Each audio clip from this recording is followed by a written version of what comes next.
Bills Nation, all off-season, we've heard non-stop that the Bills needed another receiver for our elite quarterback, Josh Allen. And that was after Josh Palmer arrived in free agency.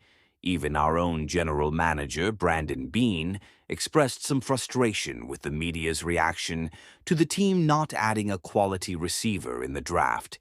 And honestly, you could understand the fans' excitement. Despite not having a clear number one receiver last season, our offense was on fire, averaging an incredible 30.9 points per game. They made the receiver by committee approach work wonders, and the Bills were undeniably one of the most potent offenses in the league. Then came some news. The Bills signed former Cleveland Browns receiver Elijah Moore to a one-year deal, adding another interesting weapon to their arsenal.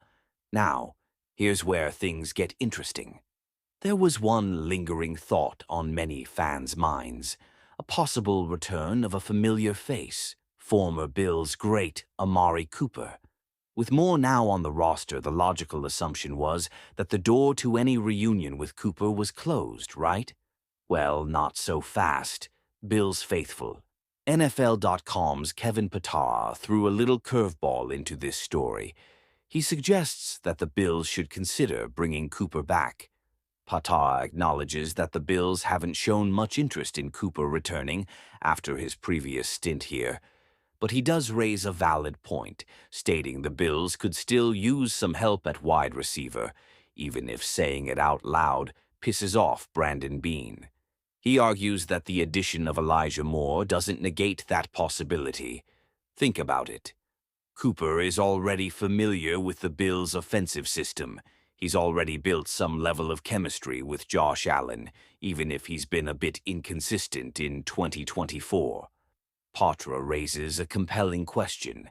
If Beane was willing to explore trading draft capital for Cooper last season, why wouldn't he consider bringing him back now, potentially at a more team-friendly price? Now, let's be real, Bills Mafia. Even before Moore was signed, some of us were a bit skeptical about this supposed need for another top receiver.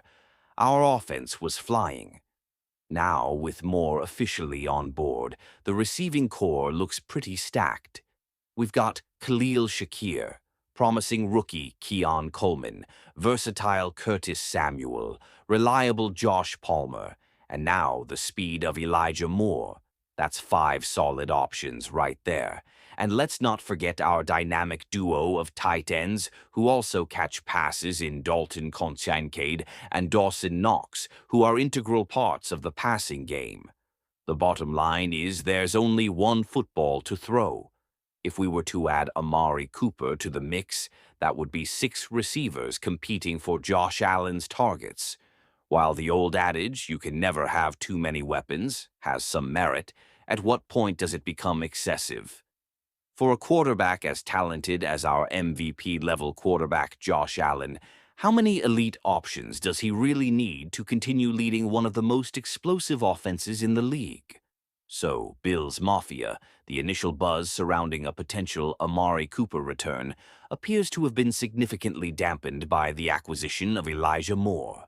While some analysts believe the door shouldn't be closed completely, the reality of the current receiving core and target distribution makes a Cooper signing increasingly unlikely.